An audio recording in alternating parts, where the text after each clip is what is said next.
Good morning po sa inyo lahat. Isa pang buliyugto ng ating Daily Bible Blessings. Ang pamagat po ng ating aralin ngayong umaga ay magdadala o madadala? Magdadala o madadala?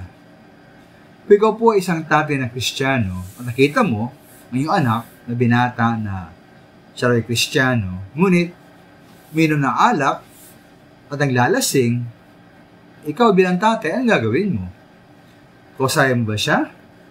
At pag nalaman mo na kaya siya naglalasing, dahil sa malaking problema niya, yung bang samahan siya para minom at para kayo magpakalasing? Para malaman niya may kasama siya sa kanyang kalungkuhan ng kapighatian? Ayon po sa Galatia 6:1, sabi po roon, mga kapatid, kung may makagawa ng kasalanan, kayong pinapatabayan ng Espiritu, ay magtuwid sa Kanya. Gawin ninyo iyon ng mahinahon at mag-ingat kayo, baka kayo naman ang matukso.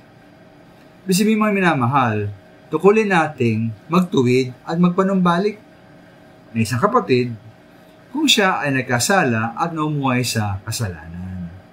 Kaya dapat pagsabihan po ng isang tatay ang kanyang anak na naglalasing, na tumigil sa pag-iinom at tumigil sa kanyang masamang ginagawang paglalasing.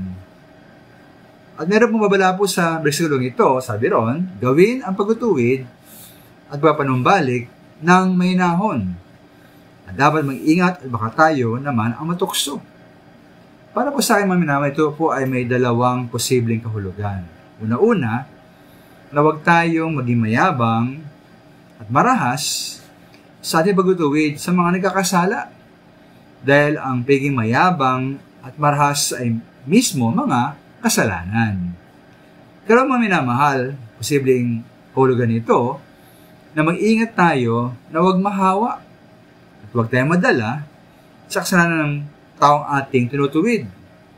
Sabi mga minamahal na huwag tayong mahawa, huwag tayong gumaya sa kasalanan ng ginagawa ng isang Kristiyano. Kaya po, pag nakita mo ang iyong anak na uminom ng alak, naglalasing siya, huwag kang titikim. Huwag kang inom ng alak. At baka dalawa na kayong maging lasenggo. Kaya mga magulang, nawa po tayong magdala sa ating anak, sa ating Panginoon.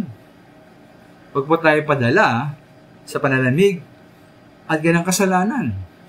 Salit na tayo po ang madala, dapat tayo ang magdala sa kanila sa ating Panginoon. Maraming salamat.